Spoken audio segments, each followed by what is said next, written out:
And welcome into the Wheelhouse here, Elevation 5280 Sports and Lifestyle. Mark Sexton, Michael Spillane with you here always on these Sunday mornings. And this is our last show before Halloween ensues this week. So we will be doing kind of a fun Fire and Ice list down the road here. So we'll keep you surprised, keep the surprise factor alive for that.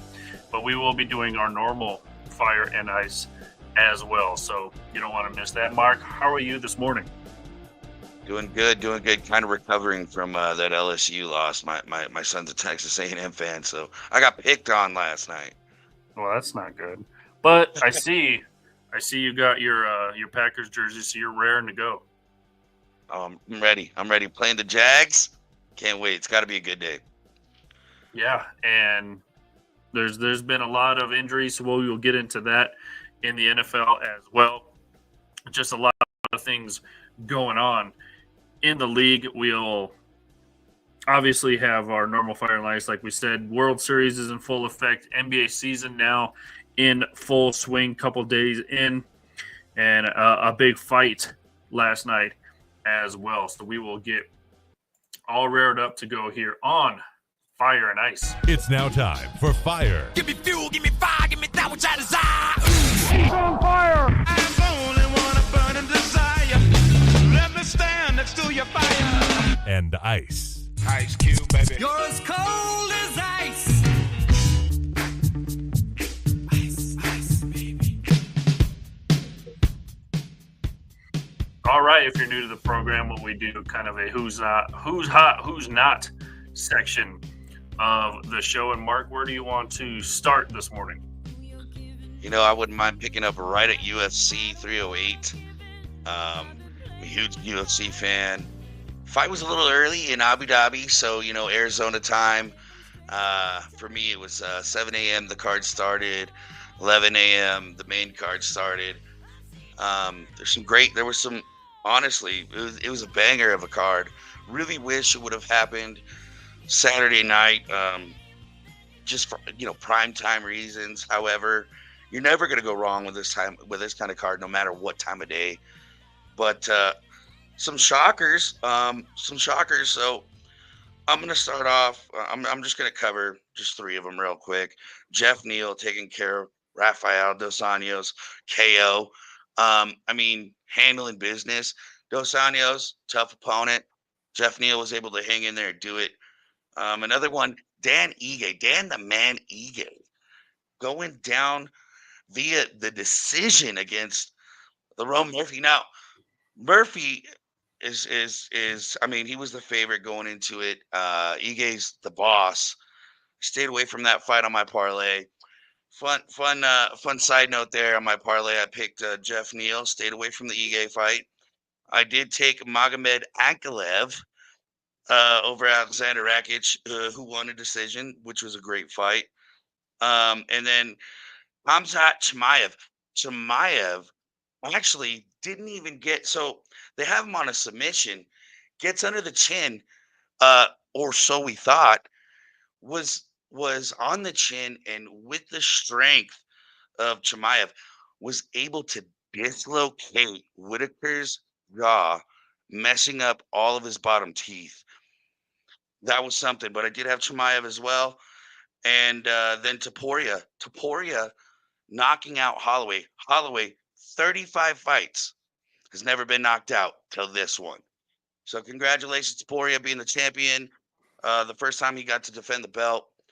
And Max Holloway, that's where my heart was. I did put money on Topuria, won that parlay, that 4-leg parlay. Broke my heart watching Max go down, but man, what a card. What a card. Yeah, it seemed like would have been a fun fight to watch.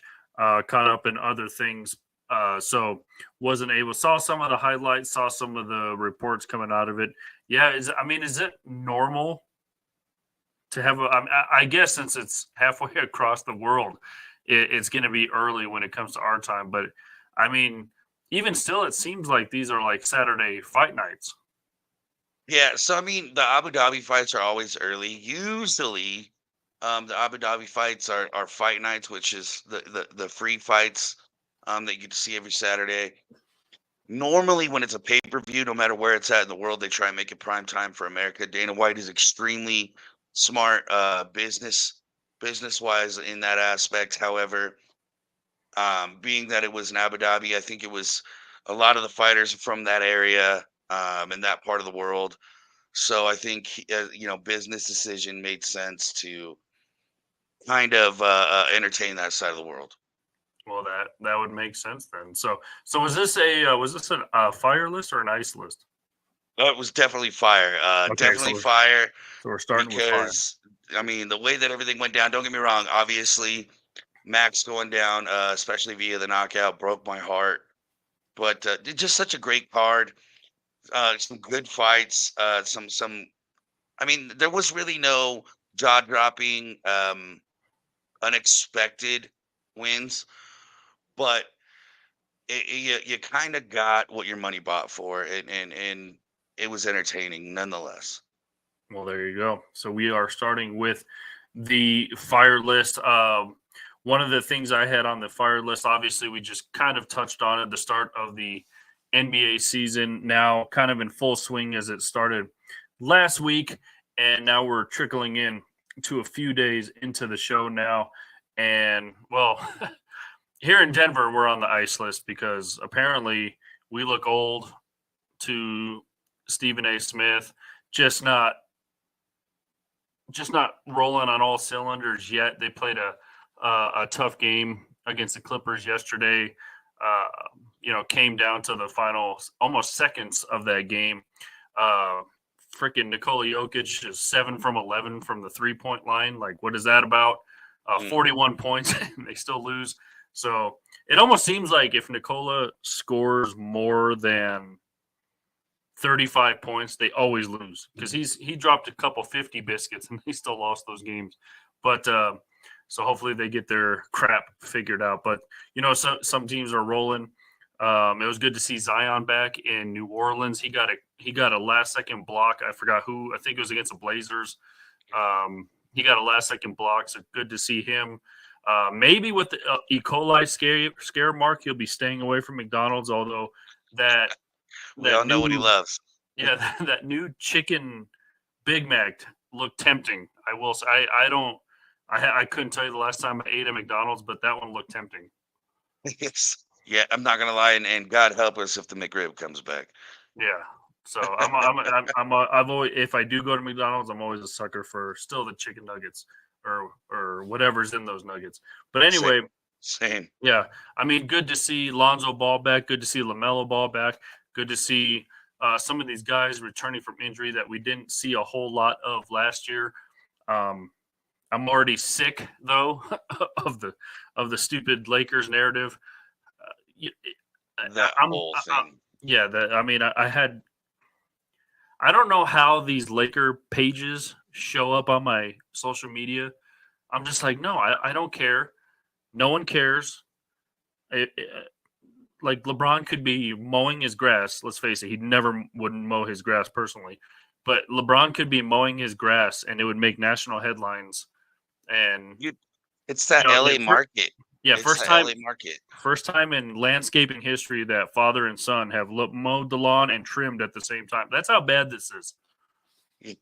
No, I agree. I mean, dude, I'm so sick of the LA market. I mean, look what they're doing with Ohtani. I mean, look what they're doing with LeBron. Look what they're doing with LeBron's kids. I mean, I can't do it anymore. And here's the thing. Both sports need to realize the rosters are good enough. You don't have to shove them down our throat. Market in a different way. You want to market correctly? Quit doing blackouts. You want to market correctly? Make things more affordable and on multiple applications instead of, having to bundle or do this or that, jump through hoops.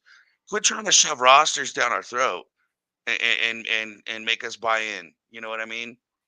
Yeah. And I don't know if you were aware of this, but here in Denver, if you have Comcast, if you have anything but DirecTV, we have not been able to watch the Nuggets or Avalanche the last 5 years because of Arizona. Yeah, because of Arizona, because of Altitude Sports, which broadcasts the Nuggets and Avalanche. And, Comcast, I don't know. Everyone's blaming Comcast. Everyone's blaming altitude.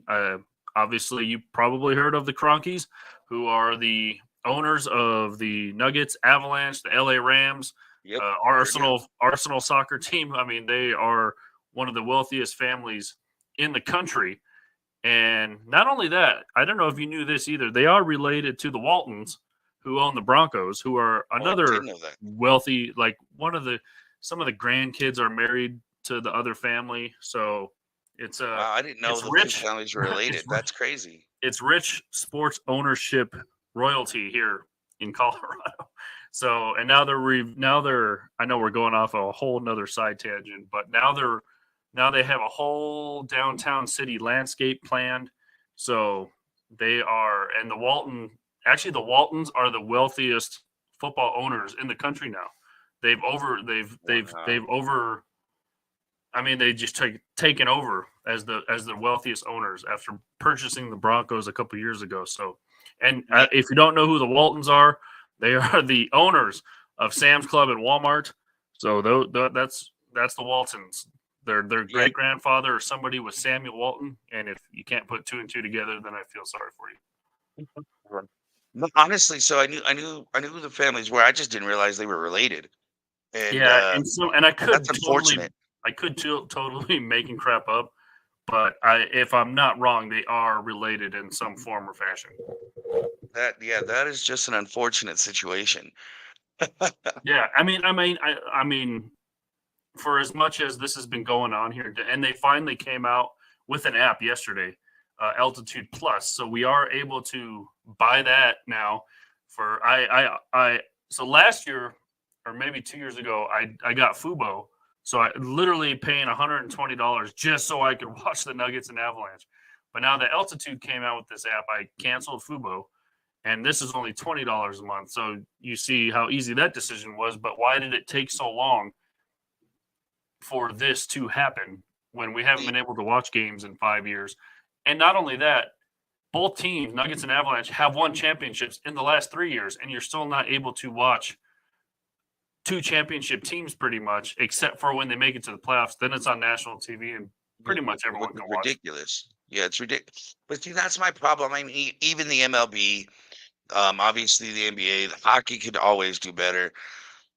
Football almost has it figured out, but I mean, for the most part, it's like their marketing, in my opinion, so back asswards. It's not even funny. It's like, here's the thing: you're not in today's day and age with all of the social media, everything at your fingertips, informational wise. You're not going to change somebody's mind into watching a new sport, so you might as well tend to the huge market that you have and cater to it in a sense, and they go away from it. Yeah, it's pretty sad how people aren't able to do this. And I get, football, I mean, it used to be strictly on like two different channels. Now, Thursday Night Football is on Amazon. Sunday during the day is usually CBS and Fox, which is fine, whatever. But then, now Sunday's on NBC, Monday's only on ESPN. So some of these people still can't watch these games. And another side tangent, if you follow me on Twitter, go ahead and give all of our social medias like, follow, subscribe, whatever. It even says in my X now, I guess, it says in my little profile thing, in-game rage tweeter. So I was pissed off today. Nuggets started at 3 o'clock our time, Mountain Time. And, of course, I get onto the Altitude Plus app. Guess what? Not working, of course, 2 days into this thing being launched. And they couldn't get it ready. Again, they've had 5 years to figure this out. Couldn't get ready for the Avs start of the season 2 weeks ago. So they get it ready for the Nuggets start of the season. I literally screenshotted two things on my phones, and I tweeted it out to Altitude TV. And they actually responded like, oh, our engineers are looking at this. A couple minutes later, one issue is working. And then I was trying to watch on my laptop so I could use my phone. And it said, you type in your phone number, and it says verification code has been sent to your phone. It was stuck on that verification thing. So I took a picture of that, tweeted it to Altitude TV. They responded again. We were working on it. And then literally 5 minutes later, it was working. Hey, Fine. good on them. Yeah. So sometimes you just got to in-game rage tweet. Squeaky wheel, right? Squeaky wheel gets the grease. Yeah. But it was cool how they responded, I guess. But yeah, I guess that's a See, I guess that's I'm a good thing. thankful. I'm thankful growing up. So obviously, I'm from San Diego County. Growing up, I got the Lakers, the Dodgers, the Giants, the Raiders, all shoved down my throat. So naturally, I grew up hating pretty much the entire market. My dad was a huge Lakers fan, so naturally, to piss him off, I became a Celtics fan. um, the LA Kings, and all that stuff. I became a Detroit Red Wings fan, literally since I was like 9. So I was always thankful being able to purchase the apps and the packages that needed to purchase to watch my teams play, and I didn't have to deal with a whole lot of blackouts. Didn't have to deal with a whole lot of local game coverage type things because I don't know what I would have done, honestly. I mean, it's so frustrating. I feel for fans like you that are homegrown, trying to just watch your team, support your team, doing what you're supposed to do, in your home area, and they make it so hard. And they try and make you spend so much money, and it's like I said, they do this to try and I don't know, like change them. I don't know. Honestly, I don't know what they're doing. But like I said, instead of shoving rosters and players and nonsense news down our throat, like you said, I truly believe it. If LeBron were to cut his own grass with his son, I truly believe you and I would get notifications on our phone from our ESPN apps. I truly believe that, and I just wish. I mean, those kind of rosters are going to sell themselves. Let's market in a different way. Yeah, I mean, I get notifications for celebrities who were at the game. I'm just like, I do not care. Like, Well, look yeah, what Angel Reese did at the. I mean, that's a prime example. With a new up and coming WNBA, and she shows up, granted with a huge head and a lot of arrogance. Well, I showed up to get more ratings, and it's like, yeah, come on, dude, but like, she can't pay her rent though. So hey, yeah, you notice who didn't pull that? CC didn't pull that. of course not. She was back home in Iowa for Classy. for I think they got their big are they in Big 12, Big 10, whatever conference they're in. They got their championship rings um, today. So that was all over their social media, and then they went to the Iowa football game. So that was all over their social Which media. won So today? I mean, and I did yeah, that was watch a that game. crazy It was a game. good game. Yeah, that was a Down crazy 7 one. to 5. It was a baseball score for a lot of it. Yeah, I was like 7-5. So I mean, it's got 5 points. There's got to be a safety in there somewhere. So It all sure right, was in moving the second quarter. yeah, moving down the fire list. What happened last night as well?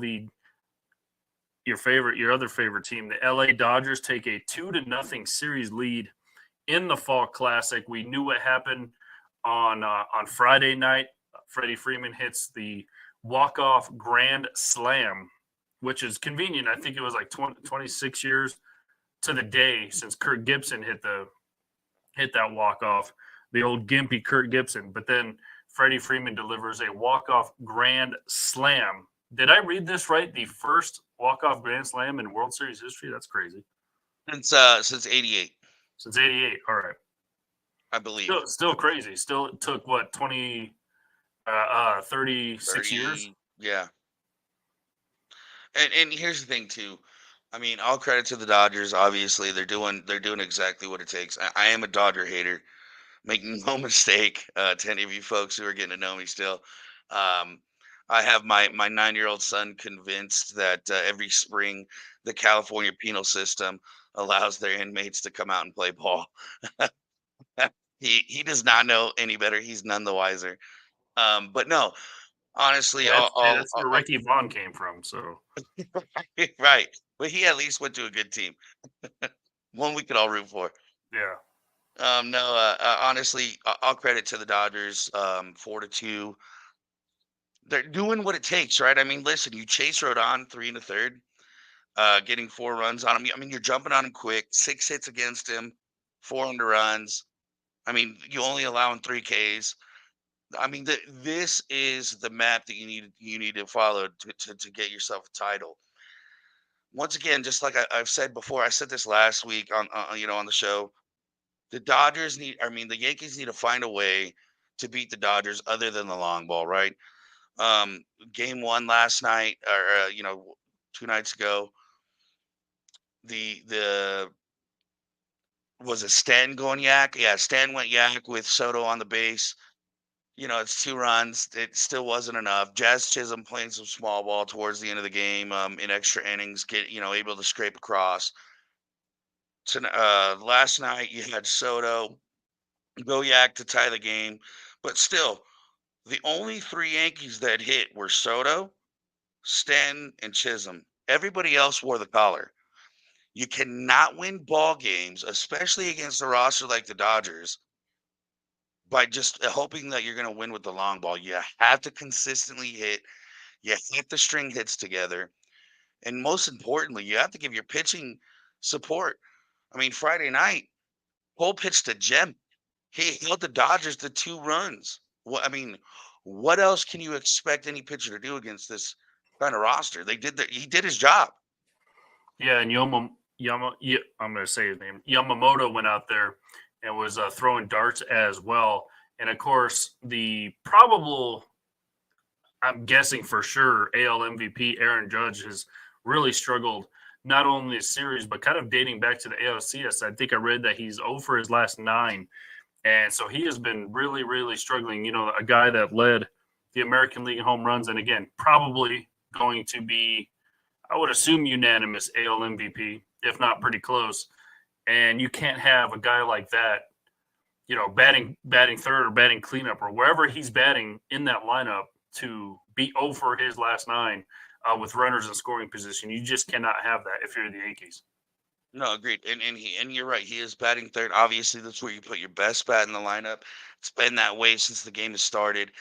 And not only is he? I think you're right. I want to say it is like 0 for 9, or maybe a little bit even, a couple more. However, this is what happened last season, right? I mean, he broke the home run record. Great things will happen, and then he goes into the postseason, and then he just wore the collar as a fashion statement, and it's starting to happen again. And if you're a Yankees fan, no, it's not time to hit the panic button, but yes, it is time for concern. I mean, the game on Friday night, what the hell was Boone thinking, walking Mookie Betts, who's 0 for 3 for the night, to face a Freddie Freeman who had already hit a triple on, earlier on in the night. Now, no one would have guessed that he would have hit a grand slam walk-off. However, why face somebody who you knew already was hitting that night over a Mookie Betts who was 0 for? And let's face it, overall in the postseason, Mookie Betts ain't nobody to shake a stick at. I mean, everything's adding up, and the Yankees better figure it out. Yeah, at least the one silver lining, I guess, is they are going back home and, to the friendly confines of Yankee Stadium in the Bronx. So I guess they have that to look forward to. Now, the cliche is every game is must win. You go down 3-0. We used to be able to say that hasn't happened in history, but it has happened a couple times now. So the Yankees aren't out of this one yet, but they aren't out of the woods yet either. So we will see what happens come as the series shifts over to the East Coast now in New York. I want to throw this wild card into the fire list. We kind of talked the WNBA playoffs were in full swing last time we talked. It is now over. Shout out to the New York Liberty, speaking of New York, for winning their first ever WNBA championship. They were in the chip last year, lost to Vegas, and they made it back there, and they took care of the Minnesota Lynx in a decisive Game 5. So they obviously won that series 3-2. I did watch the end of that game. You twisted my arm. I got interested and I put it on, and going in OT, that was definitely some good ball. They entertained. They showed out. So yeah, congrats. Yeah, and then shout out to the league. You talk about promoting and stuff. Obviously, the rookie class this year had a lot to do with that, but they most watch NBA finals in history. So shout out to the league for putting that on. Minnesota and New York sold out every game, so that was cool to see as well. Mark, any more things you want to add to the fire list here before we move on? Just one real quick. I'm a huge soccer fan. Midday Saturday at noon, Real Madrid and Barcelona clashed as another El Clasico is in the books, and Barcelona came out. I wouldn't say shocked the world, but they definitely did more than expected, winning 4-0 in Madrid on an away game, coming out huge. Kylian Mbappe not finding any line. He couldn't hold a run. He was offsides almost every time, which is crazy because the man is so fast. He's so fast. You don't need to try and get that kind of a jump on the Barcelona defense. But for whatever reason, he found the need to. Was found offsides at least half a dozen times. So good on Barca. I am a Barca fan, so good on Barca. 4-0, El Clasico in the books. Good stuff. There you go. That's all you needed for that one. All right, let's move on to the ice list. Mark, kicking it off with we all know that the NFL is 100% injury rate, but it has gotten crazy as we talk about injuries. Tua Tagovailoa is coming back from a concussion. His I think they said his third documented concussion. He's only 25 years old. People are saying he should have retired. People are asking, why are you wearing that crazy Guardian cap? He said it's personal choice. He's not going to run around looking like the dude with glasses from Little Giants. So, but at some point, he may need to be wrapped in bubble wrap. But you kind of feel for the guys who just keep going down with concussions. There's really, again, you question these calls and stuff like that. And of course, the end of the Minnesota Rams game was just absolutely blatant miscall.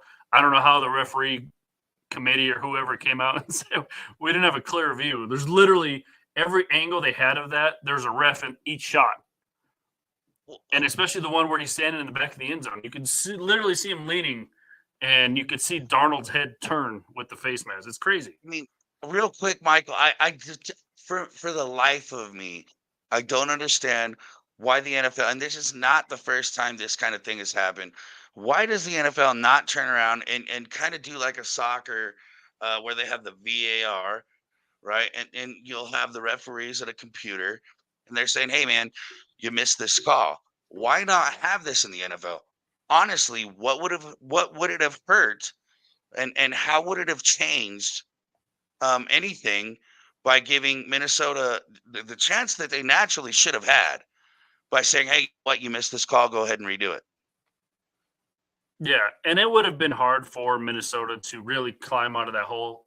Darnold was in the back of his own end zone when that happened. You get a automatic first down, bring you out to the 20.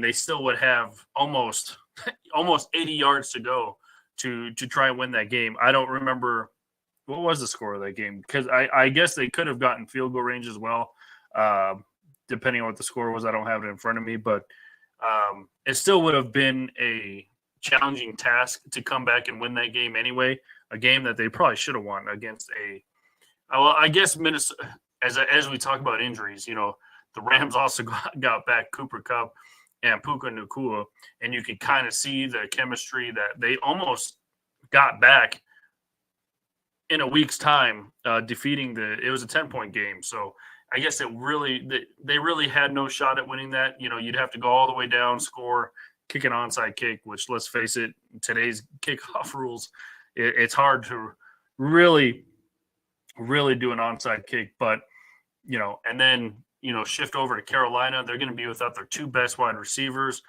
Andy Dalton was in a car accident. He's not playing. So you got Bryce Young, the rookie, is going to be playing against the Denver Broncos. So we will see what happens there. just piling up. Micah Parsons is still out for the Cowboys. The Chris 49ers, Godwin. the 49ers are just, I don't know what you do with them anymore. I don't know if you saw the meme, though, the wide receiver who just literally came back after getting shot a couple months ago. Hey, he's a man.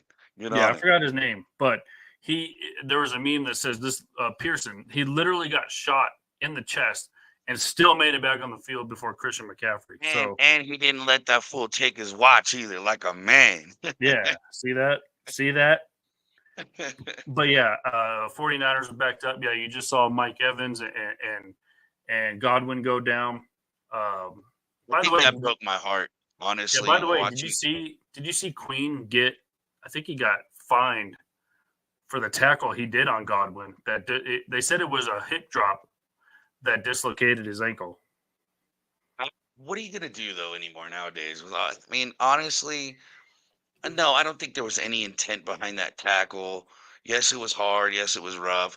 What are you gonna do nowadays, though? I mean, honestly, there's no escaping fines. There's no escaping. Look what they did to Derwin James on the Chargers. I mean, come on. What do we? I mean, like I said before, I'm all about the player safety. I really am. But at the end of the game, this is why girls don't play the sport, right? I mean, come on. Yeah, and I've said this many times as well. You might as well just give these dudes flags anymore because it's and then you want to talk about player safety. You literally let a face mask go by, which can break a neck, My which neck can is still hurting from yeah yeah, which can break a neck. I mean, that could lead to all many kinds of. many bad things. And you brought up the multiple viewpoints. I mean, they got drones flying around now. They got that one camera that hovers over the field on the. I mean, I know you can't challenge a non-penalty, but they're still Why pretty can't it crazy. be reviewable? That's what I don't understand. You've got plenty of views in this game nowadays. Why not? Why not take advantage? Like I said, what team? Even if you're at fault, right? I mean, honestly, you do you really think anybody on that sideline would have said anything if they were like, "Hey, after the review, it was a face mask. It'd be 15 yards, automatic first down." Do you think anybody on that sideline, on the Rams sideline, would have been like, "No"? Well, you saw the dude. I don't remember his name either. And He again, went, yeah, yeah, he put his hands on his head. And then did you hear what he said yesterday? He said it was too loud in there. I couldn't hear. I couldn't hear. great I excuse. was like, do you even have speakers Right, communicating to the right. sideline? Are you the Mike linebacker? And it's crazy. Like I said, how will the game suffer if you're able to use those referees in New York to say, "Hey, you missed this call, make it a call." Like I said, they do it in soccer. You have the VAR, right? And then they call like, "Hey, this player was offsides," so they're gonna get it in their ear. Might be 15, 10, 15 steps behind the play, but hey, you know what? Flags up, offsides. What's wrong with this going into the NFL saying, "Hey, whoa, whoa, whoa, we're stopping everything. Let's look at this. This is what happened." I mean, because let's be honest, if you're a Vikings fan, now granted, being a Packers fan, I want them to have all the pain that I want them to have. However, what's right is right, what's wrong is wrong. Why not be able to say, "Hey, well, wait a second, let's check this out." Boom, face mask, 15 yards. All of a sudden, new life, new set of downs. Let's see what goes down. Yeah, exactly. And the NBA has even shifted to that where you can challenge a foul call. You know, there was a couple instances. I just have this at the top of my head because I was watching the game. But in the Nuggets game, they wanted it. The announcers wanted them to challenge a block shot. But then you run the risk of if they challenge that and they see you tapped them on the elbow, they're going to reverse the call. Not only reverse it, but then actually call a foul on that dude. They have Now the you're power giving to up do free that in the shots. NBA now. Yeah. So you're almost risking like you may win the challenge. It's almost like you did, you did win the battle, but you lost the war because you got the challenge right. But now your star players got 3 fouls because of a challenge, which Right. again, there was really nothing. If they were to do that in the NFL where you can't challenge like a penalty or non-penalty, you'd have to look for. You couldn't even really challenge a spot of the ball because he would have been tackled. He got tackled in the end zone. Right. No, but see, you know what though? I think even then, obviously, where there's pros, there's cons. Um, but honestly, I mean, I think I would love to have that option if I'm on the sidelines for any NFL team, especially if something like that happens to me. It's like, hey, I'm willing to risk taking a look at this. Game on the line. Obviously, it's kind of like going for it on fourth down. Game on the line. What's there to lose? Yeah. Yeah, exactly. And then, and you'd almost have to kind of dictate it. Like you can only challenge a penalty call under a certain amount of time or something like that. They would have to kind of throw kind of caveats in there. So, but who knows? Who knows? I mean, football, you only get 2 challenges a game anyway. If you lose one, you lose this. So, I mean, I guess it could work, but coaches' challenges would be used up in the fourth quarter, challenging penalties. Yeah, they would. All right, you brought up, and this is almost like we know nobody cares about your fantasy team. Nobody cares about my or our betting parlays, but it almost seems like the games that I bet on, Mark, are literally Vegas is like has these teams on their speed dial because like as soon as you need like 3 more rebounds, 1 more base hit or whatever, especially it's bad in basketball, Mark, because, I need 3 more rebounds for Nikola Jokic and they're either getting blown out or they're doing the blowing out and then they sit them. And I'm just like, you got to be kidding. It's almost like Vegas is like, hey, this dude's about to hit his 12-leg parlay for $3,200. Sit Nikola Jokic. You guys are up by 15 anyway, 2 minutes left in the fourth. He doesn't need to be playing. I feel it too much. I feel it down to my bones.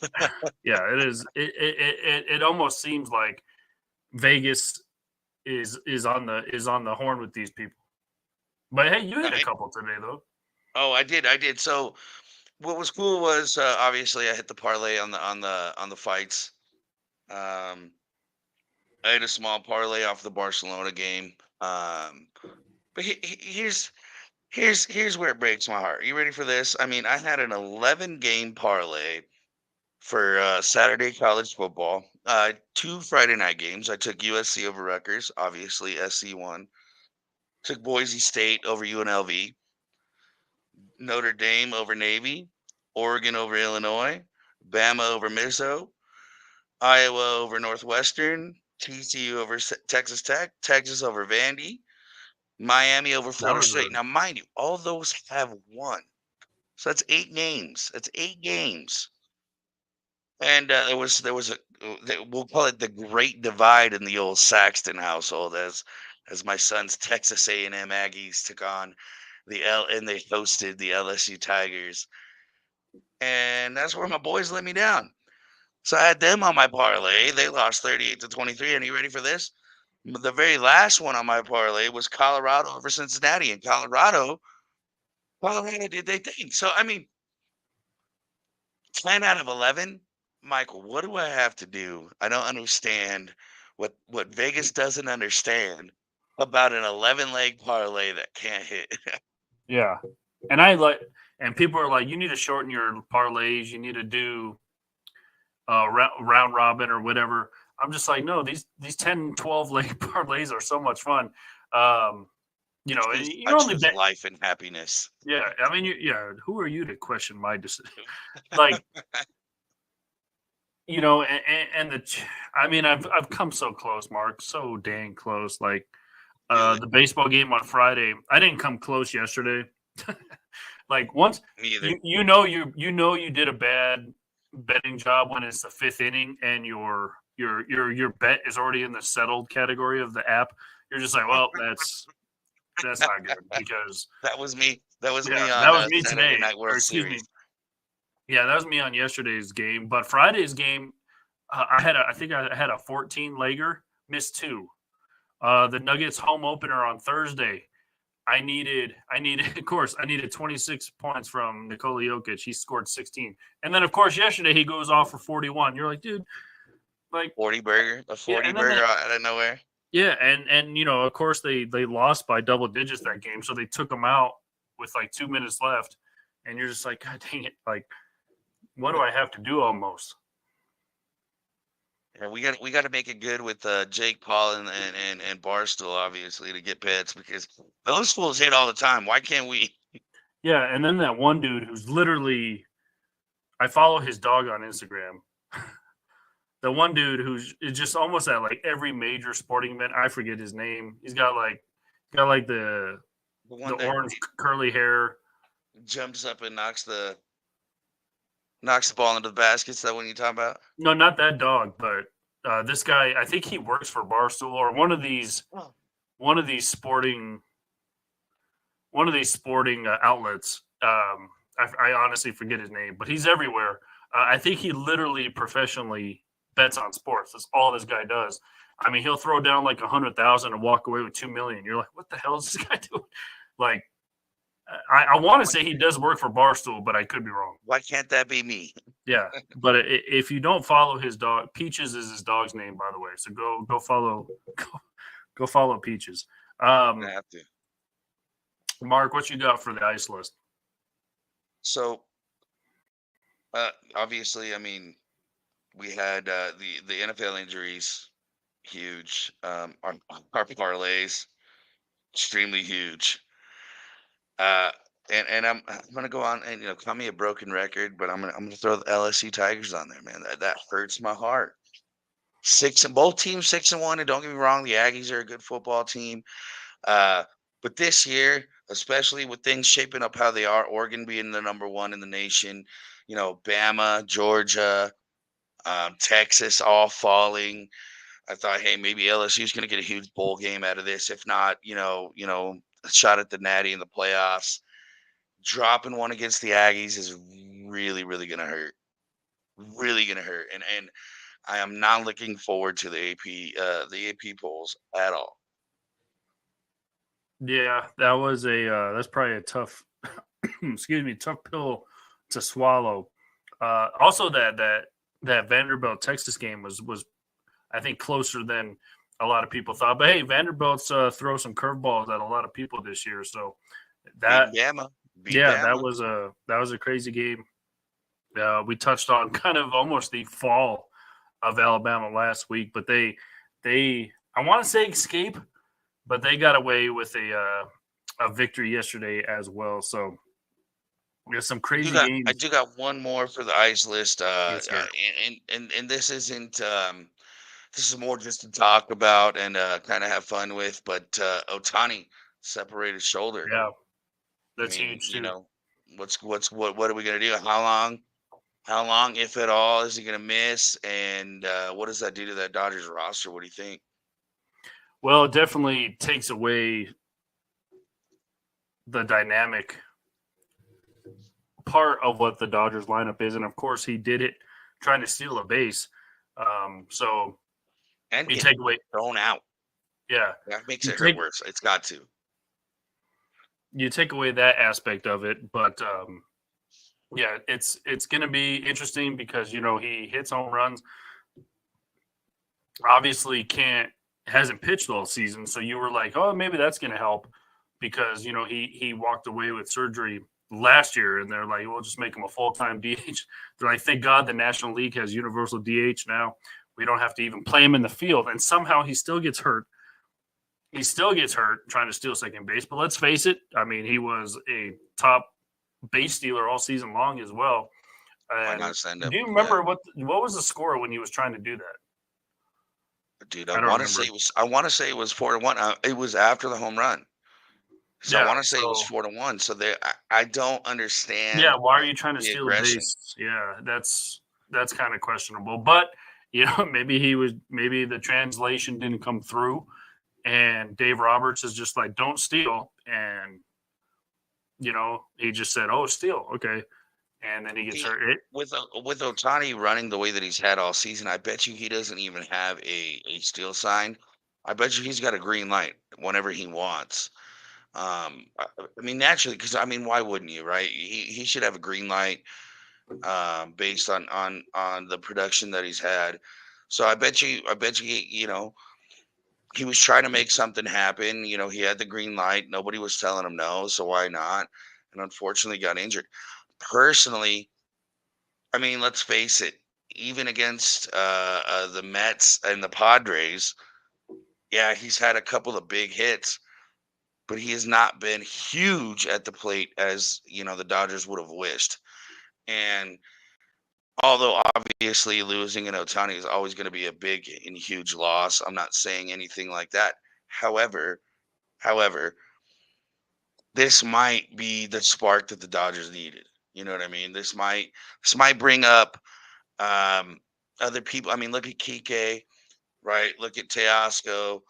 Mookie's also, finding his way around. I mean, if Will Smith, Max Muncy, obviously Freeman's been good. If those other guys can, kind of fill in the hole, that might be the spark they needed.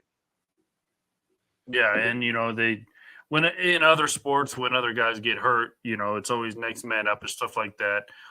Like you said, it's going to be hard to replace Otani, and you don't have. Obviously, he takes up a lot of it, but you don't have one of the, if not the highest payroll in all of baseball for nothing. I mean, you got to throw these guys in there and see what they can do. Mookie Betts is going to have to stand up, like you mentioned. Kike is going to have to stand up. Freddie Freeman, although with a walk-off Friday night, he's going to have to step up even more, like you mentioned, Max Muncy. So all these guys are going to have to do something because you just took out, I would say, a triple threat, but he hasn't pitched. But you're taking out a pretty much dual threat because he is a pretty smart base runner. So you got to give him that. Yeah. And, for how big he is, I mean, he just seems like he glides around the bases. But, yeah, it's going to be a huge blow to him. And maybe, and like you said, maybe this will spark him. Maybe this will – you got to look at the other side. Maybe this will spark the Yankees like, hey, they're one of their, if not their best player is out. This is our chance to take advantage. Like, Judge, you got to step up, bro. Judge, I mean, honestly, there was a meme on Facebook, and it was Judge at the plate with no bat in his hands. And I was like, that's not wrong. I mean, it's a very accurate picture. No, but I agree, and I hope that's what it is for the Yankees. Being the Dodger hater that I am, I do hope that hey, let's see it. There's a chink in their armor now. You know what I mean? There's we obviously they're human. We can see that. Why not jump on it? Yeah, so we'll see what happens as the series shifts to New York. All right, before we it's not really iceless, but we tend to do this every show. Before we move on to the fun part of the Fire and Ice list, as we look at the NFL slate of action today, we kind of touched on it last week, some of the big matchups that went down. Obviously, Thursday night, you had that controversial ending, but the Rams pull away with a 30-20 victory over the Minnesota Vikings. Vikings seems like so long ago that they were 5-0. Now they've lost 2 in a row. So now they stand at 5-2. But what other matchups are you looking at for today? Adam Schefter just put out that Jaden Daniels, the rookie quarterback for Washington, is slated to play today. So he was questionable kind of for the last couple of days after he went out with a rib injury last week. Marcus Mariota stood in for him pretty admirably as they blew out their opponent last week. So we will see. One of the matchups I'm kind of looking at, Houston, Indiana, the AFC South matchup. Houston, I know you were happy last week, but I had Houston in a work pool. I'm like, how did you lose that game? And then, of course, the Packers gave them every opportunity. Yeah, that's what I mean. Yeah. Yeah. I was sitting there pulling my hair out. I really was. Yeah. And then our former homeboy here, Brandon McManus, hits a field goal to win it. Obviously, AFC West matchup, the Raiders and Chiefs. Raiders will be the opponent to try to stop the Chiefs from remaining undefeated as they sit 6-0 right now. Well, it could have been a very tough. Yeah, what could have been a very good matchup like 20 years ago, Mark, the New England Patriots and the New York Jets. I don't know if you saw the meme for Devontae Adams. It says the week that was for Devontae Adams, lose to the Steelers, get traded, lose to the Steelers. That was his week in a nutshell. Oh yeah, no kidding, dude. Yeah. Honestly, I did kind of have that one circled because it would be interesting. As funny as that meme was, it would be interesting to see. Obviously, I mean, what the Jets already took it to them, didn't they? I believe 2 weeks ago. Yeah. And so, I mean, it'd be interesting to see what they could do against a division rival with Devontae on the side. But like you said, I mean, and like the meme said, they really didn't show out against Pittsburgh like anybody would have anticipated, especially with Devontae showing up. I don't know. You know what though? I will say this. Call me a homer, right? But I'm gonna go out and say, the greatest division in the NFL right now, the NFC North. I'm scheduling. I'm circling both of those on my schedule right now. So the Packers and the Jags, and the Bears and the Commanders, or I call them the commies. So the Bears and the commies, those are huge, right? Those are huge. Um, like I said, the NFC North is the best division in the NFL right now. And the Commanders coming in and doing obviously what they've been doing. I mean, what is he at? An 80% completion rating? Something like that, I want to say. I mean, it's something crazy. It's something Yeah. crazy. You got Yeah, Austin it is. Eckler coming back healthy. That defense showing up big.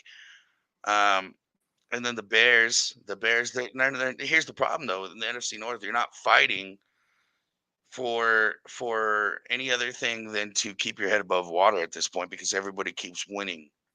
Obviously, Vikings dropping the other night, that was kind of an anomaly. But hey, before the other night against the Rams, we've only lost to each other pretty much. You know what I'm saying? So those are the two that that I've circled on my schedule, and then the last one, call me cliche, the Cowboys and the Niners, Sunday Night Football. The reason being, the Niners aren't really being the Niners right now. 3-4. We them boys. Nobody's seen those fools anytime soon. And I hate the Cowboys, so I love it. However, 3-3. This is a chance for the Cowboys to bounce back. This is a chance to beat them boys again. And the Niners maybe same thing. Maybe bounce back after getting embarrassed by the Chiefs and trying to make things happen. Right. And a couple other ones I had. Good NFC South matchup between Tampa Bay and Atlanta.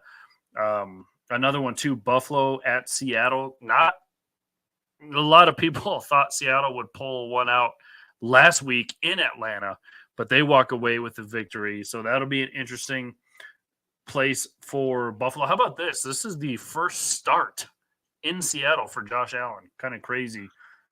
Wow, I didn't know that. That is That's never interesting. happened. Yeah. This is not really circled, but we'll see how Cleveland does now with Jameis starting at quarterback. They always beat each other up. We talked about this last week, especially the AFC North. So Baltimore travels to Cleveland, so we'll see how that is. Another interesting one. Cincinnati's kind of got off the schneid a little bit as Philadelphia will travel to Cincy to play them. We'll look to see how the slow start really affected Cincinnati. Have since rattled off a couple of victories. But like you said, yeah, the Sunday night game is going to be interesting. We were wondering why last week the Steelers were starting Russell Wilson. We kind of saw why. Although I still was like, dude, what are they doing? Why are they making these decisions? Turns out Russell Wilson goes out and has a pretty good game.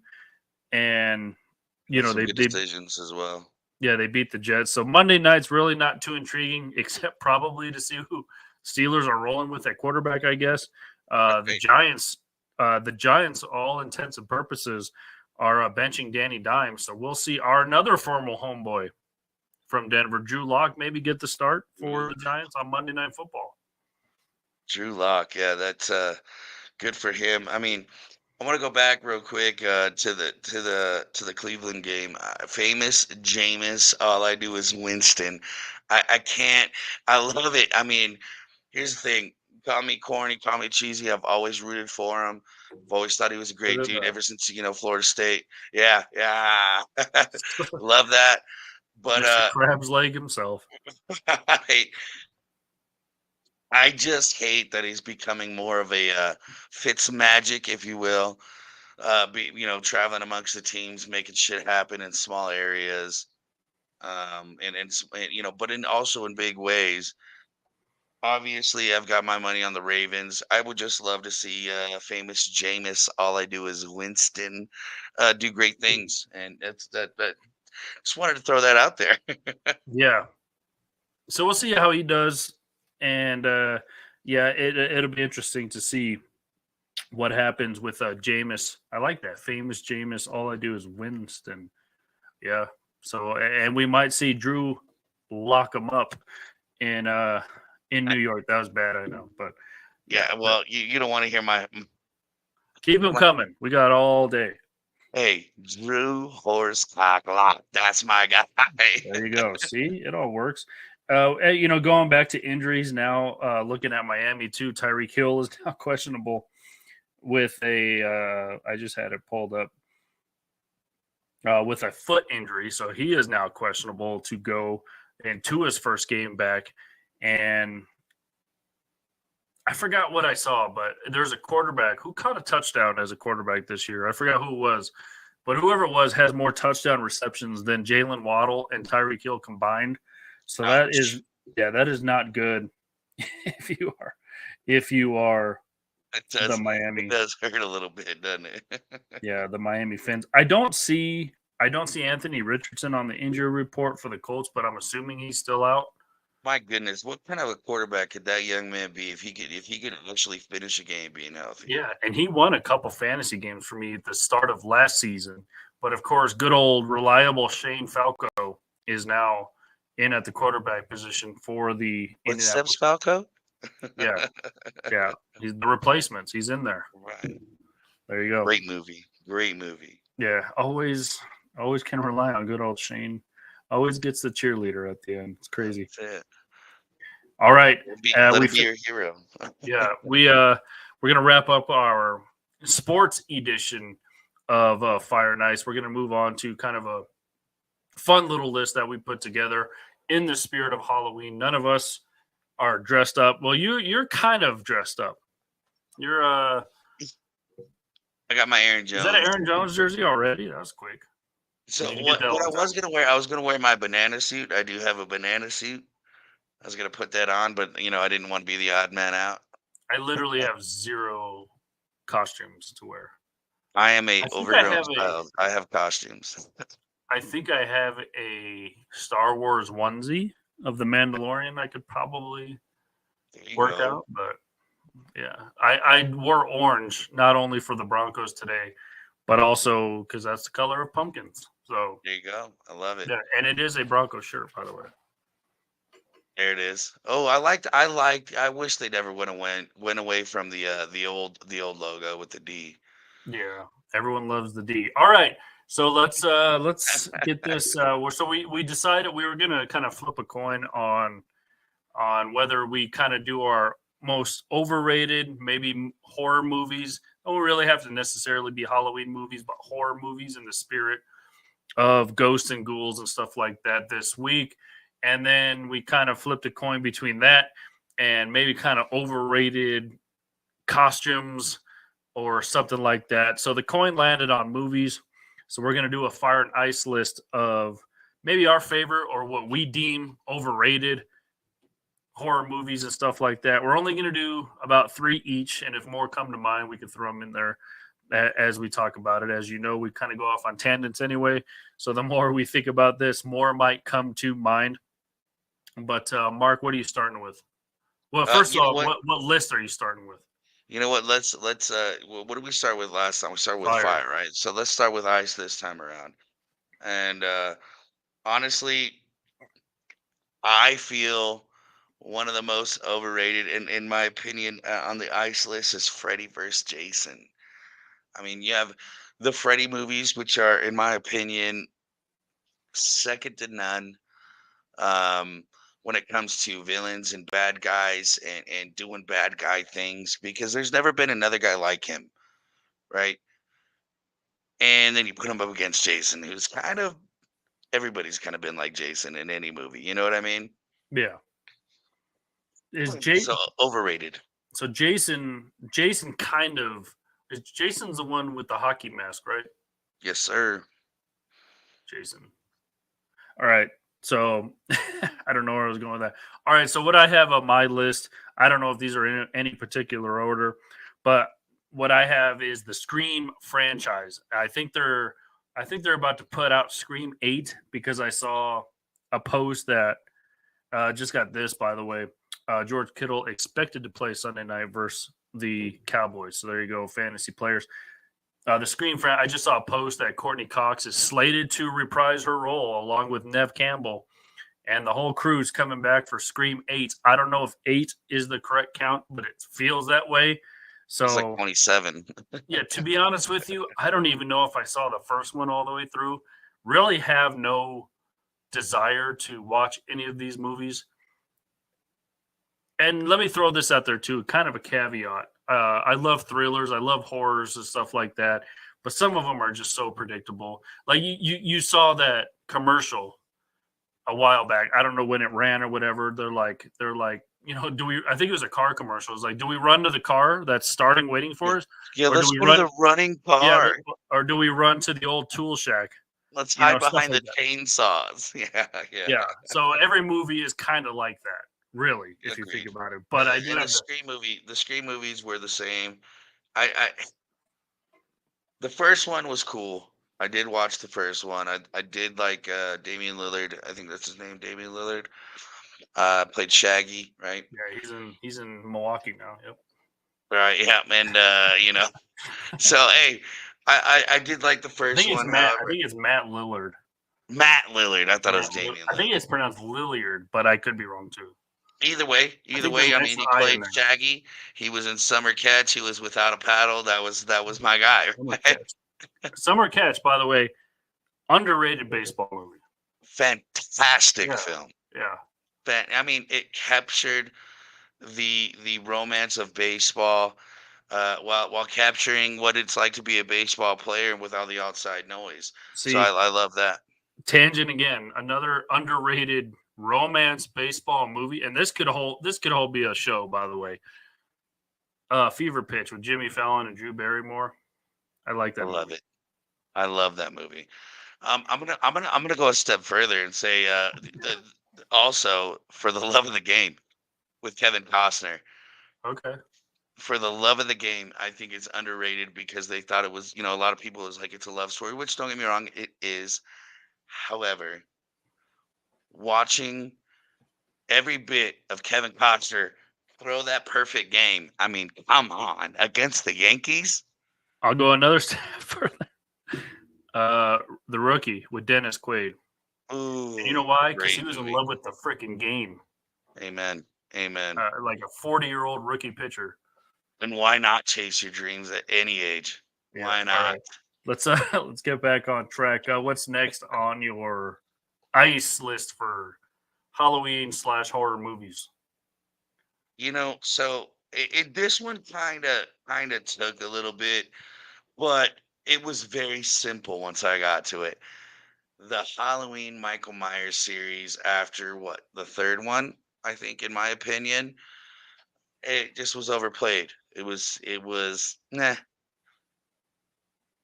Yeah, and it's funny because I have the Halloween franchise next on my list as well. Yeah, again, maybe didn't even make it through halfway through the first. I don't remember any of these movies. Maybe that's why I have them on my list. By the way, CU gets away with a 34-23 victory last night. We didn't touch on that one, but so is your parlay complete, or did you still miss one? I lost because of LSU, dude. That was Oh, 10 yeah. out of 11 legs I hit. Shame. Terrible. So yeah, the Halloween. I don't remember seeing these movies, and maybe that's why. Maybe that's why they're on my. But even like every year that Halloween rolls around, Mark, these are kind of the, I guess, classic horror thriller Halloween movies that everyone watches. I still have no desire to watch it. Same. Like I said, I honestly, after the third Halloween movie, it just one. I guess it's not fair because the '80s didn't have all the technology that we have. However, the storylines were still decent. So everything after that was ass. I mean, I'm sorry, but it was. True, true that. So there we go. All right, My what's last one. yeah, your My last one? last one. The Grudge. What are we doing? Which one is the Grudge? The Grudge is the one with the Sarah Michelle Gellar in the shower. That's all I yeah. remember. Yeah, so The Grudge was Speaking of the Shaggy one with and Scooby, right, right. The Grudge was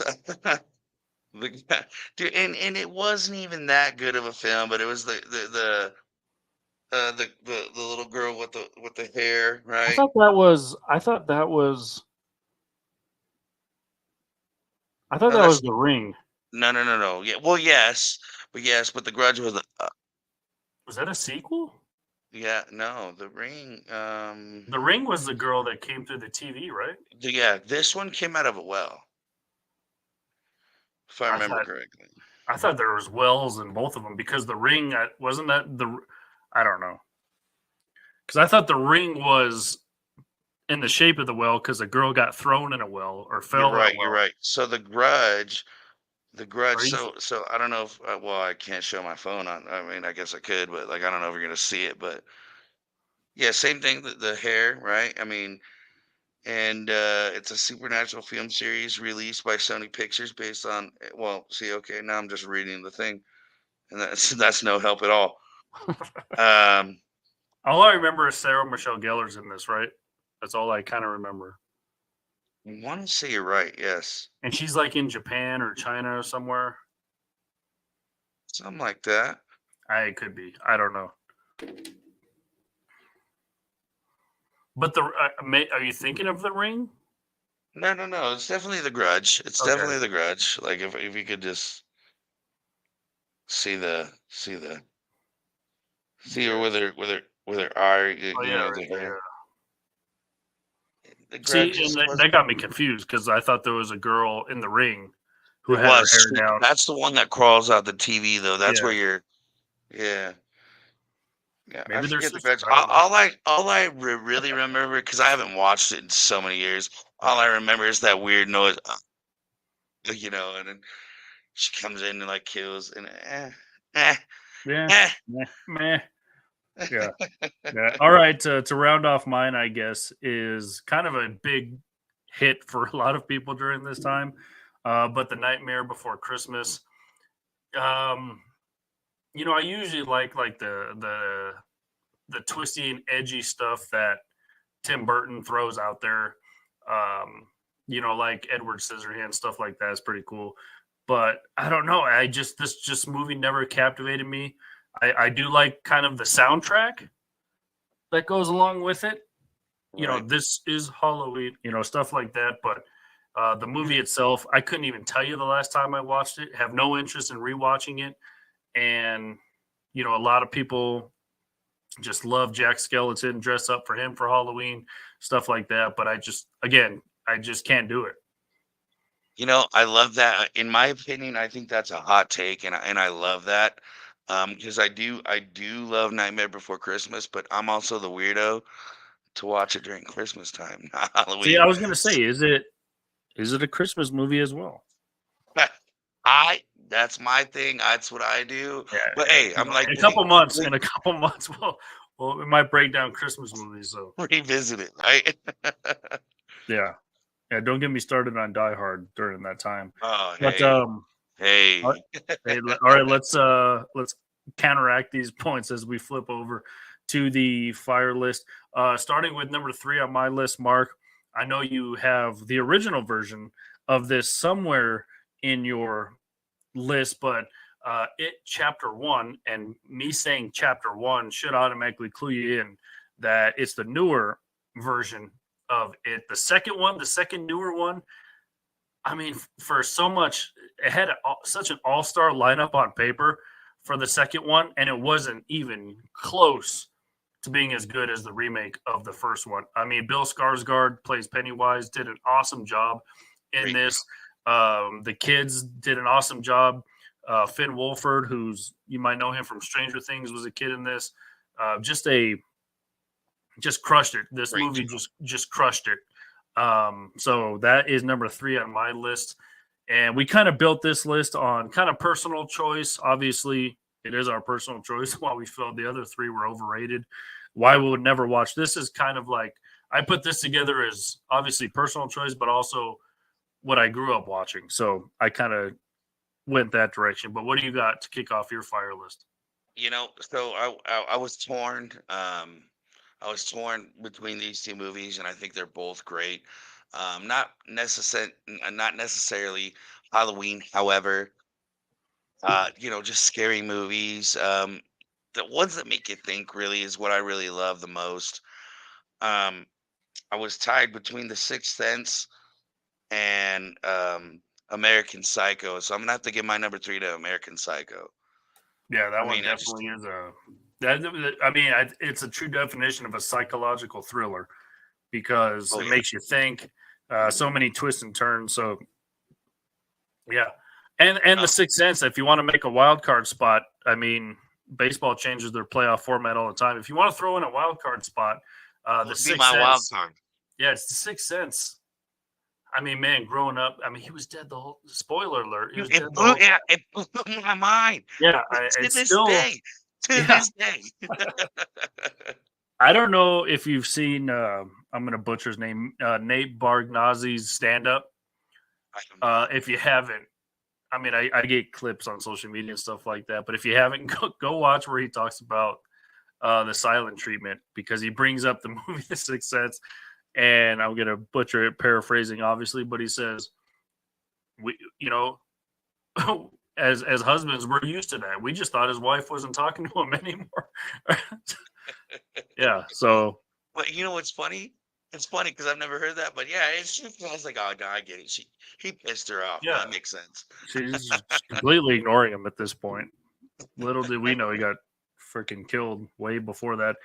All right, next on my list, growing up with these movies, they've come out with a lot of remakes, and I don't know if they're considered sequels and stuff like that, but the original Ghostbusters always captured my heart. Another all-star lineup, Bill Murray, Dan Aykroyd, King just of a comedy.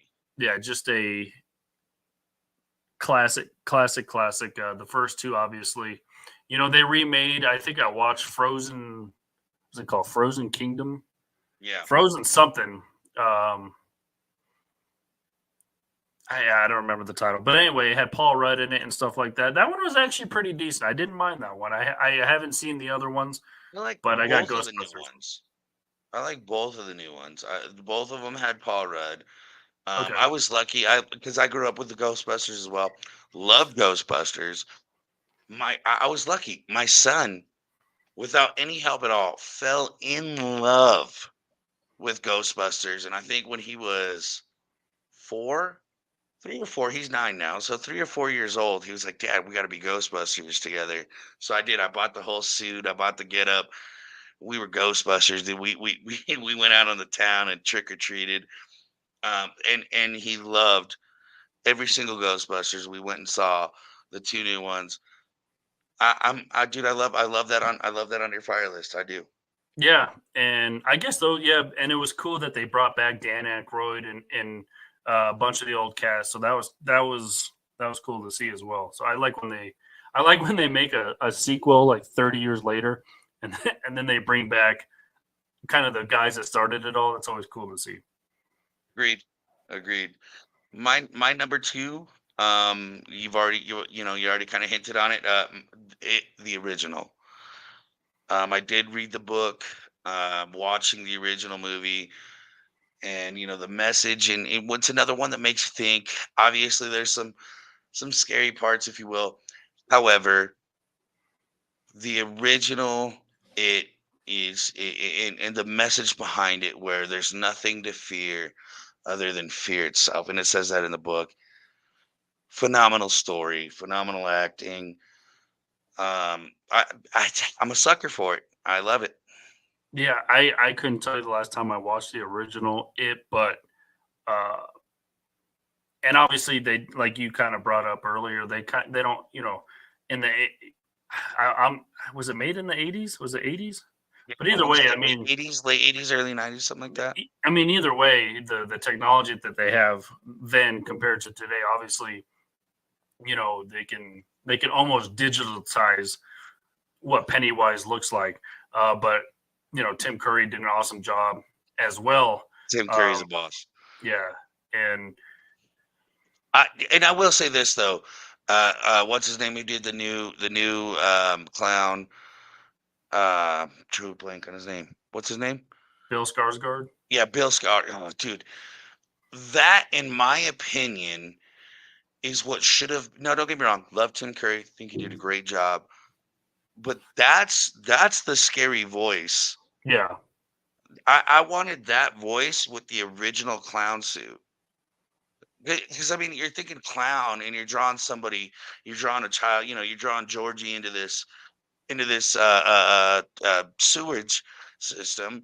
You're not going to be this Brooklyn deep voice, hey Georgie. smoker's cough type. You know what I mean? But so I will tip my cap every day on that part for sure. But I do love Tim Curry and everything that he did for the role. Yeah, yeah. So good ones there. All right, next on mine. Again, growing up with this, not really a scary movie, but as a kid, I mean, this freaked me out, Mark. Especially the opening scene where he comes like kind of running out of the little shed, and you can't see him. You just see the spotlight, and you're just like, "Whoa, what's going on?"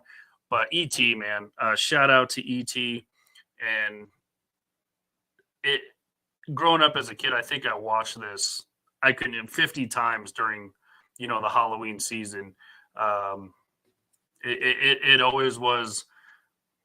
It always was there for me. And again, just him coming at when he first lands or first gets abandoned or whatever you want to call it, and he comes out of that shed, and then he, with his weird like three fingers drops the Reese's Pieces on Gertie's, or not Gertie. Gertie is the sister. Elliot's hands. That was just crazy, and kind of it almost opened me up to the alien world, so to speak. Again, I think this was made in what, 86. So I wasn't even born when this first came out, but growing up, watching it on the kids, the old VHS tape. Still have that VHS tape of ET. Still have a plush toy from back in the day from Universal Studios of ET. So, and then his wild run when he gets scared, when he got drunk in the kitchen, that was funny. When he looked like a little frosted mini wheat on the riverbed, that was tough to watch. Phenomenal. When we thought he was dying, just crazy. But Phenomenal ET, experience as a kid, though. yeah. No, dude, I love that pick. I mean, honestly, the only reason why it's not on my list because you picked it first, and there's a great pick. The other one that I have, another thinker, and another mental psychological thing is The Shining. Yeah, I was gonna. If you didn't bring that up, I was gonna throw it into a wild card. I have a couple wild cards or a couple of things that I guess that I've caught on to lately. Usually around this time, I'll go on Netflix and like subcategorize, horror movies and stuff like that. But yeah, I still don't understand The Shining. Like, I still don't get what happened. Like, why is he looking at himself in a picture? I still don't get it. So the only thing that I can understand, sorry, the reason why you didn't see me the last couple frames, I was trying to plug my computer in. I don't want to keep it dying, but anyways, so the biggest thing with The Shining is basically, I mean, and I could be wrong. I'm not an expert by any means, but he already had something wrong with him. So him being secluded with nobody else, and as unhappy and unstable as he lost his damn mind. And that's why, those great scenes of him talking to the bartender, obviously no one was there. His, those great scenes where not only where no one no where no one was there, the red rum twins, all that stuff. There was no one there. Was his family there? Yeah, his family was there. Okay. It was his wife and his son. And but he lost his mind, and that's why everything started talking to him, and hey, they're gonna kill you, and that's why he got the remember the famous line, Yeah. "Here's Johnny," you know what I mean? Yeah, and that was crazy thinker. Again, still don't know, still don't get it, but that's cool. And I shout out to Colorado because that was obviously filmed at in Estes Park at the Stanley Hotel. Yes, it was. Fun fact, don't know if you knew this. I'm sure a lot of people knew this, but actually Dumb and Dumber was actually filmed at the Stanley Hotel. They called it Aspen, but it was filmed at the Stanley Hotel. And during filming, I think it's room number I don't remember what room number it is. I'll have to look it up. Like 336 or something like that is like the most haunted room with the most activity. And Jim Carrey, obviously in Dumb and Dumber, couldn't even stay through the night in that room. And he had to switch rooms. He had to switch rooms in the middle of the night. So crazy fun fact there. And also, they did shout out the dude who finally arrived in the plane at the end of that movie. They said he's coming from Stapleton Airport, old airport. So that was way back. That airport no longer exists. But I do remember as a kid driving it was right next to I-70, the highway, and one of the runways went over the highway. So you would see planes literally drive over the highway. It was pretty cool. Oh, dude, that's cool. I'm glad you dropped that piece. Now I did not know. Yeah. So that is a fun fact that Jim Carrey could not stay there. And I think it's room. See, now they're giving me a whole bunch of different room numbers. I think it's 237. I think I said 336, but I think it's 237. And it's cool. You can come and, living in Colorado, I've honestly only been to a Stanley Hotel once, but I did do the tour. You could do the tour. They take you through the basement. People take pictures. They think they see orbs or shadows or whatever. So it's kind of cool. That's neat. Yeah. And, that makes the movie even neater. You know what I mean? Like I said, another thinker, psychological, mental thriller, if you will, because there was never really any jump scares, come at you right type thing, other than him trying to break through the bathroom door. So I have to ask you, have you seen the sequel again, made like 30 years later? I have not. I refuse. Dr. Sleep. I think it's supposed to be his son grown up, if I'm not mistaken. He goes back to that place. I haven't seen it either. I was just asking. Yeah, to me, I mean, I definitely have heard of it. I hate when they ruin a good thing. Yeah. And again, we just talked about with Ghostbusters, sometimes it's 30-year sequels can be good. That's, you don't see an E.T. 2 because they were like, hey, the first one's good enough. And we're going to test it again here soon when Adam Sandler drops the new Happy Gilmore. We will see. Can't wait for that. I would love. Now, granted, obviously I want it to succeed. I want it to be great, but I will have no problem dying on the hill of at least watching it and being disappointed. I will watch it. But see, and then you have obviously movie franchises who were like Anchorman. I didn't like the second one. Same. Yeah. So sometimes you're not alone there. Sometimes you need to let it marinate for 30 years. I don't know. All right, on my wild card spot, I'm going to give this to, it kind of falls into the category of that predictable factor that I was talking about. But I love the Conjuring universe, the Conjuring series. I love all of those movies. Conjuring 1, Conjuring 2, The Nun. I think, what was the other one that was tied into that universe? The Insidious. Those are different, although it involves the same actor.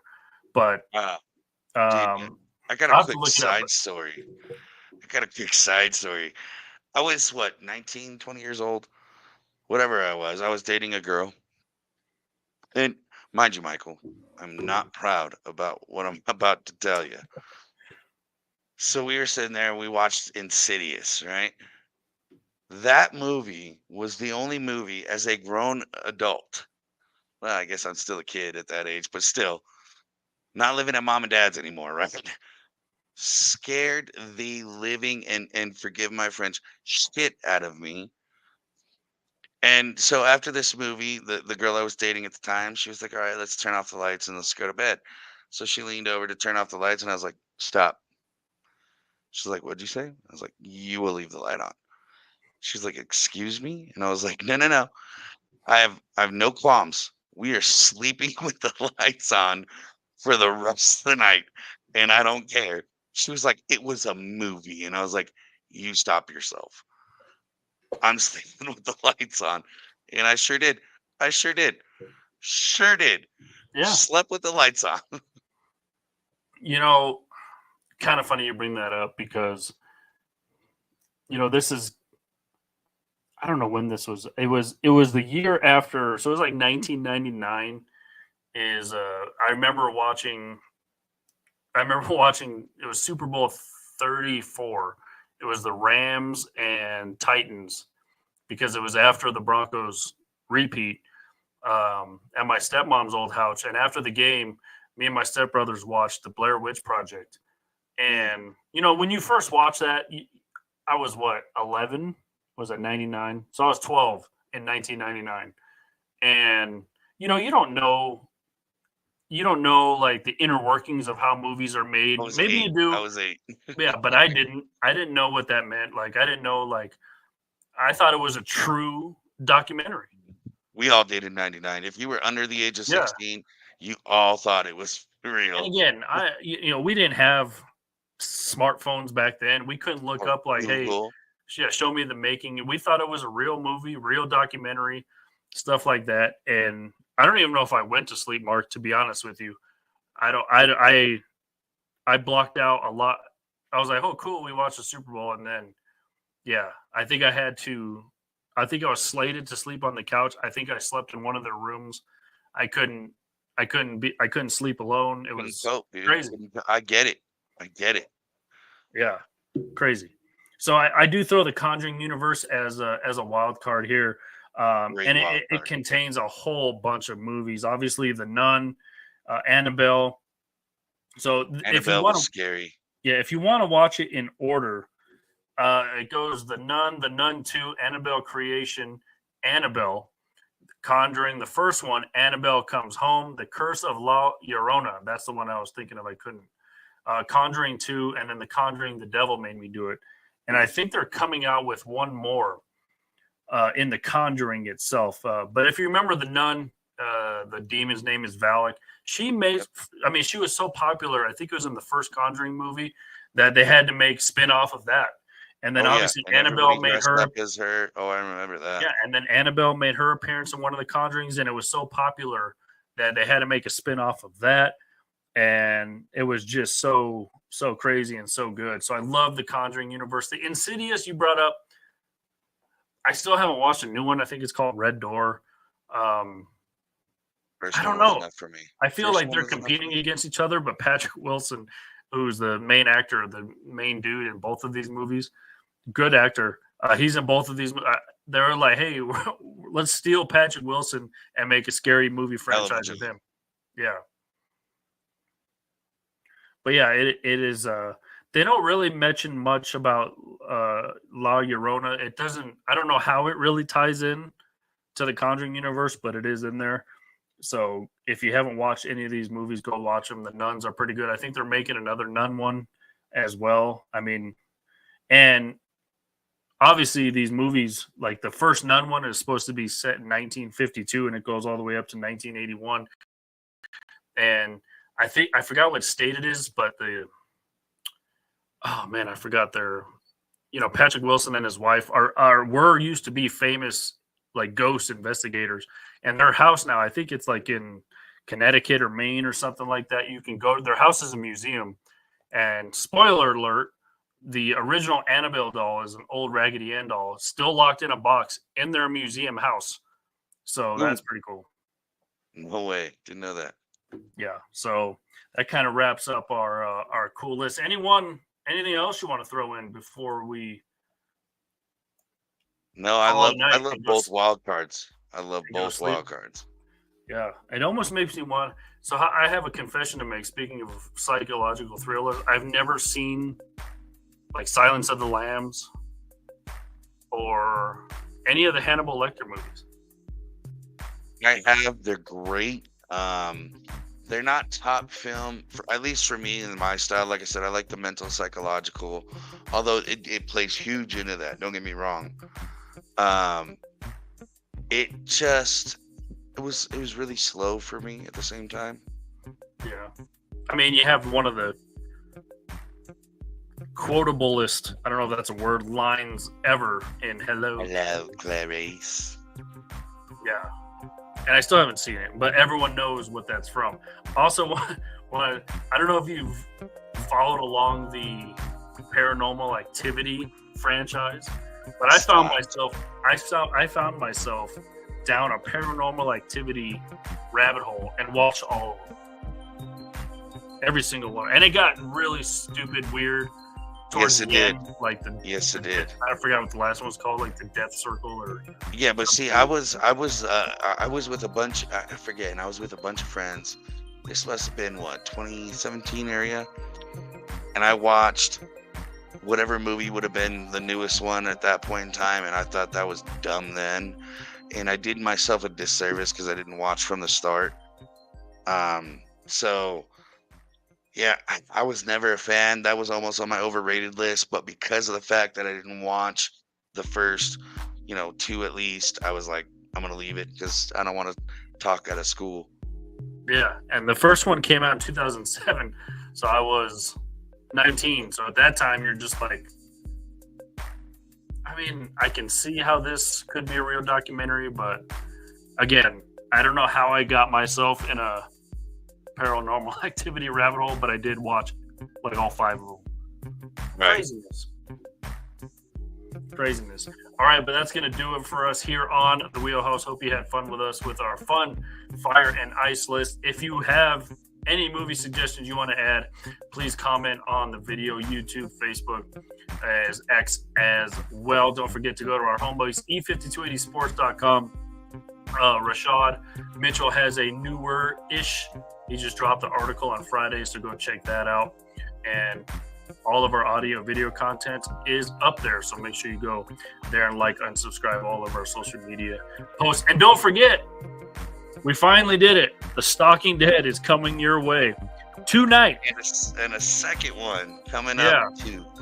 Yeah, tonight, 6 o'clock Mountain Time is when that will drop, leading you up to episode 5 of Daryl Dixon, season 2, The Book of Carol, with me and Mark. So go check that out as well. But we're going to get out of here.